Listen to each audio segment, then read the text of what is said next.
Hi guys, welcome to ALSA Cebu. And now I'm here with. Kyle Izquierda. So, what do you do for a living? I take pictures for a living. Solo company sa man. Kuan company from Filmag Corp. Actually, kailan ako niya daano pero nang stalk ko siya hang kuan. Stalk ko siya on Twitter. Namo gud siya mga motivation. Motivation ba niya or note to self? So magsugod ko sa mga nakita na ko una. Tangkay, know your worth. You must find the courage to leave the table if respect is no longer being served.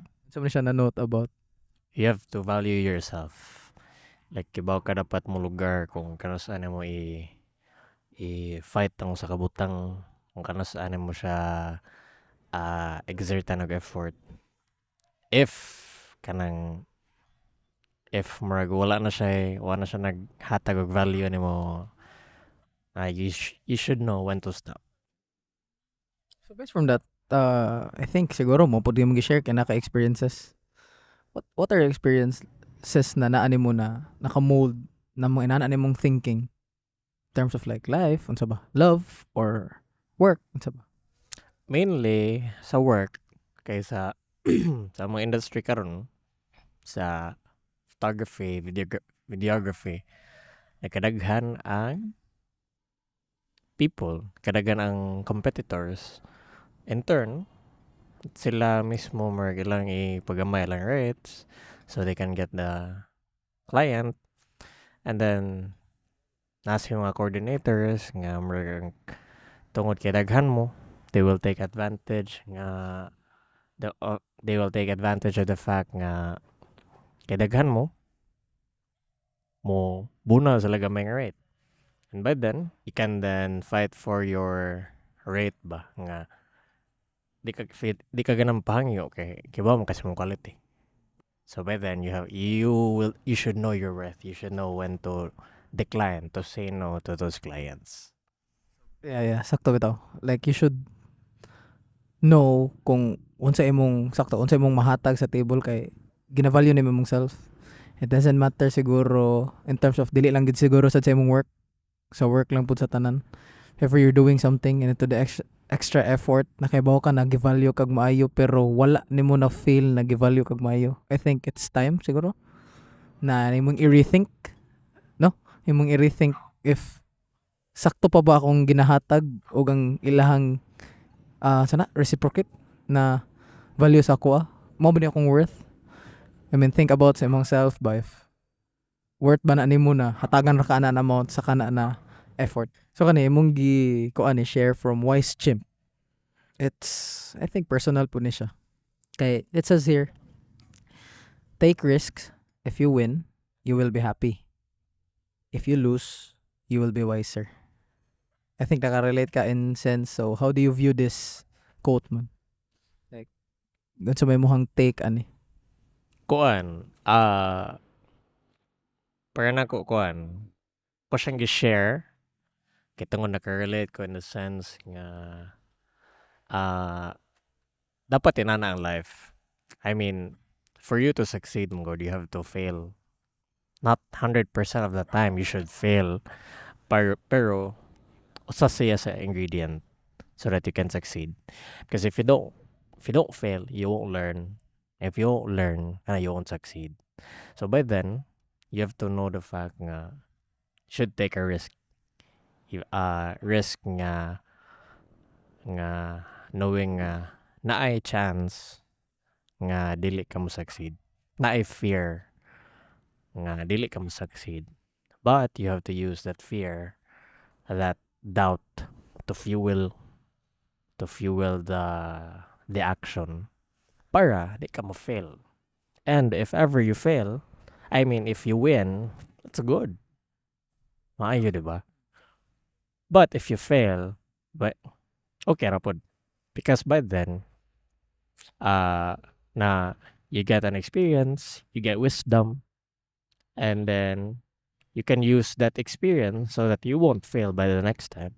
In sense ana Kyle, giunsa man nimo pag how did you I mean I think siguro ang uban maka-relate sa imong giingon na kana if you won't fail, you won't succeed, then sa kana na sense giunsa man nimo pag sa imong experience lang, like dili broader ni siya na question, sa imong experience di mo gud tanan at some point makaingon ka ba na igma fail masukol.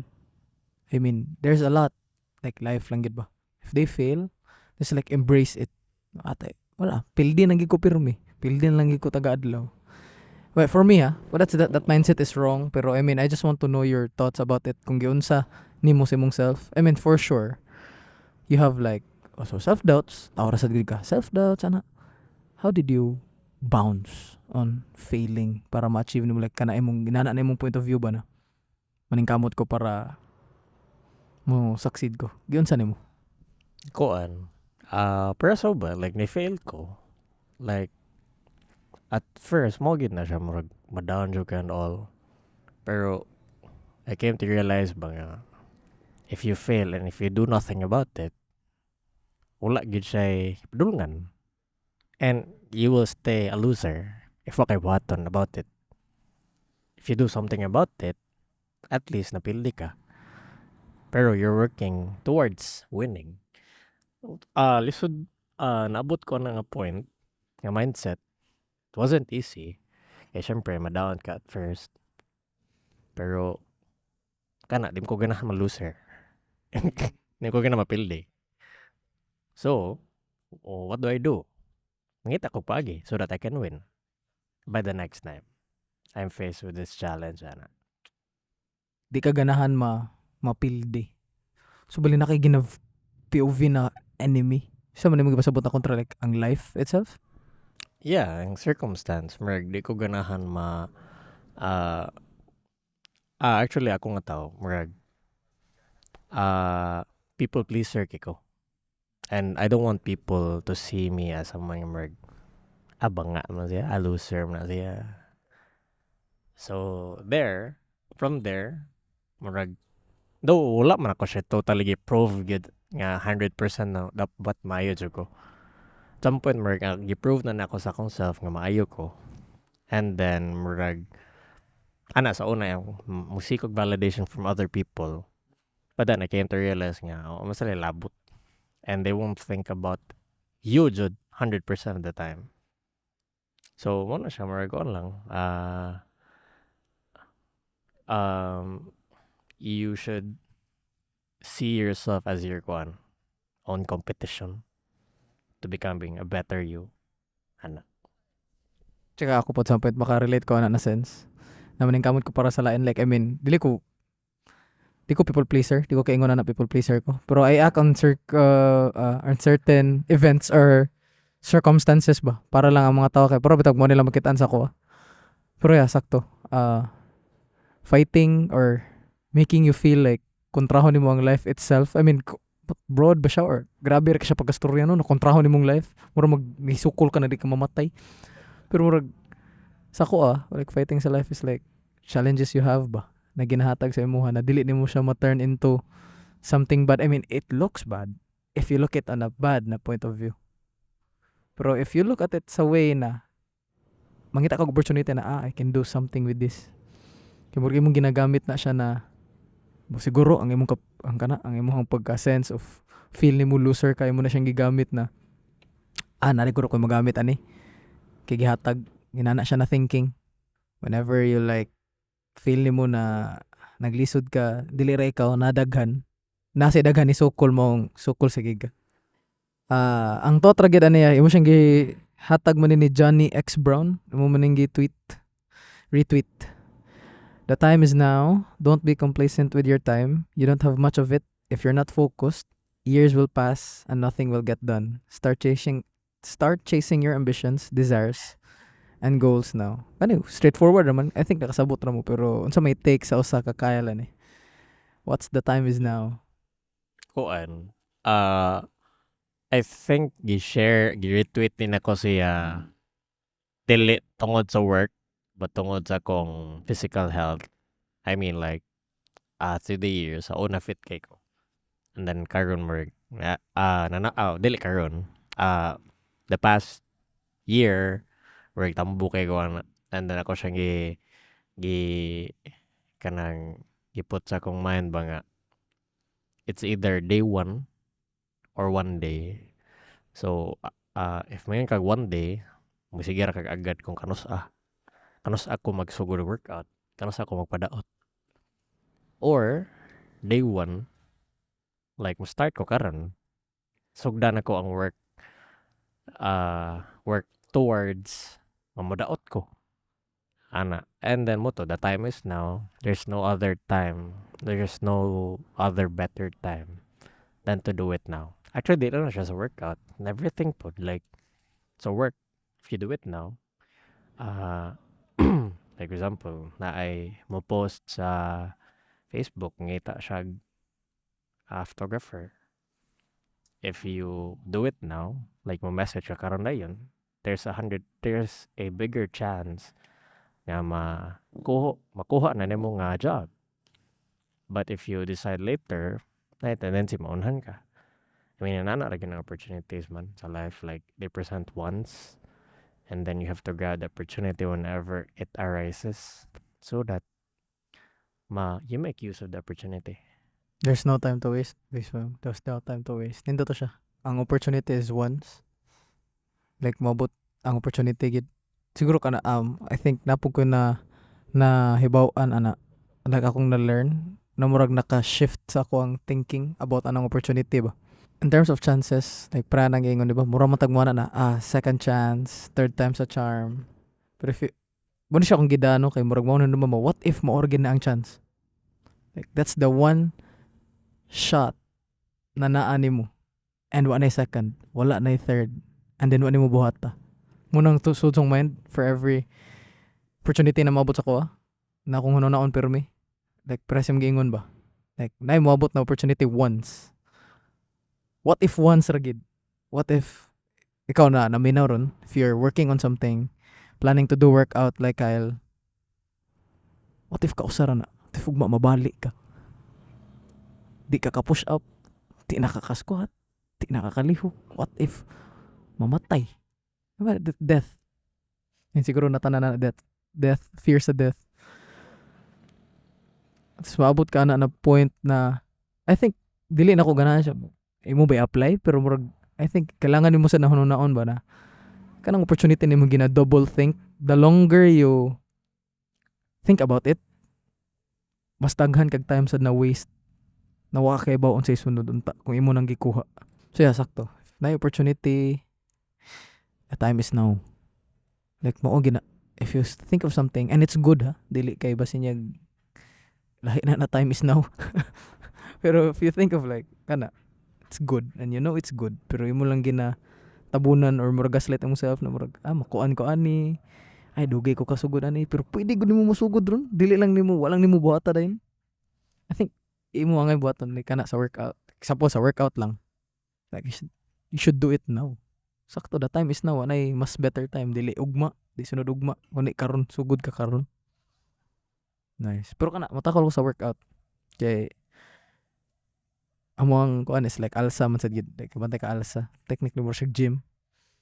How did you start? I mean kay ba ko nadli pagi ka like full gym on diba can influence man pug ka sa mag-gym sa community sa imong around with sa imong team yun sila pag-start ay press mo gingon daot ka sa una nya karon kay siguro kung yung kagtambok pero basin harsh na pero nidako jud ka ay nana ba nya para nimo unhealthy ka kay about good sa imong health imong ginoo na atong quote ganina. So how did you manage to fight it na mao man ay murag main struggle siguro half sa di man wala ni research base basin half sa mga population basin sa mga tao ba maglisod kanang one thing to work out kay mo to jud ko na physical and mental is correlated gid ba if you start working on your body work sa gid imong mind so gyud sa nimo pag unsa pag sukol for how many years ba gyud sa nimo pag away gyud sa nimo pag sukol na siguro tapol or motivation na mubuhat na gid kana like think of your body gyud sa man animo.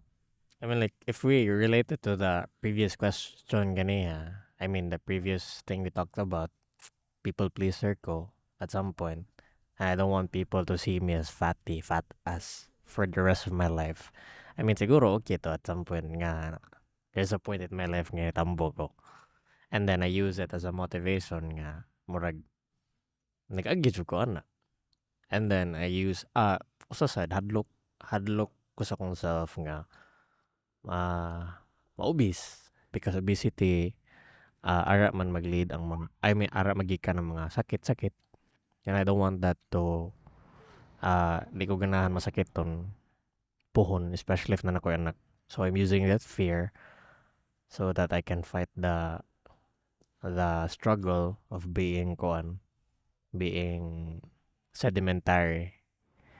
So mo to siya and then ganahan lang sa ko nindot ka tanawon visually like look good naked ba. Diba? Atay kanindot ra look good naked. Sakto, sakto. Sakto, sakto. Oh, ganang gyud so pagtimbang I mean. Ako na ko akong story pero mas interesting kung sa mong story nag-start like para na day one ba. Daghan mo kung tao. Bantay ka na mga posting sa Facebook. Day one. Man na. day one gi. Good so how did you overcome like ako nando man na if imo dong street sakto ba if imong street on for a month is mo na doon ay sign na kaya na nimo mo street forever or like for a lifetime sa magsig workout. Yun sa man nimo na every day for sure. Every day. Like bago pa kang sugod, lumram kaganahan mo undang. Yun sa mo pagatubang like physical na guna like mental. Yun sa mo. Kuan lang I don't know how I do it no pero gisod lang gyud ako sa kung ano na nga just do it like putting 1% every day is better than it's better than doing 30% once and then unya na pod kay tendency murag kapoy na siya and ara ka ma down ba compared sa you do it 1% every day, though it's slow but you're consistent and consistency lets you win those battles. So kana just show up lang, do it lang, kapoy pero at least you're doing it. Bahalag yung nagmay. Eventually, kuan nam dyan na, mo pay off for dyan na. I mean, wa may dali nga kuano nga journey, ma-physical, mental, financial. It's all going to be hard. Bitaw na ang mga mo daog. Kaya kita mga consistent.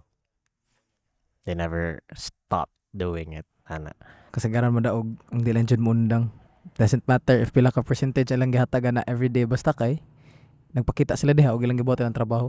Sa may mga takeaways nimo mahatag, ma-share mo. Like based sa imong mga for sure na mga struggles and everything. Every human is unique. So what can you say to the people who's listening or basin na kay mga upcoming na promote or event or anything. Pero I think akong ganahan madunggan is if na kay mahatag sa tao na quote or suggestion or life tip unsa man imong mahatag nila na magamit siguro nila. Kuan, I think kanang 1% every day dili tanan mo dili kaya sa tanan no. Siguro akong mahatag nga advice is kuan katong if you win mayo, if it doesn't, if you lose then that's okay. You're a winner in wisdom and experience. So I learned to give up and use those experiences, mong losing experience so that you can win by the next time.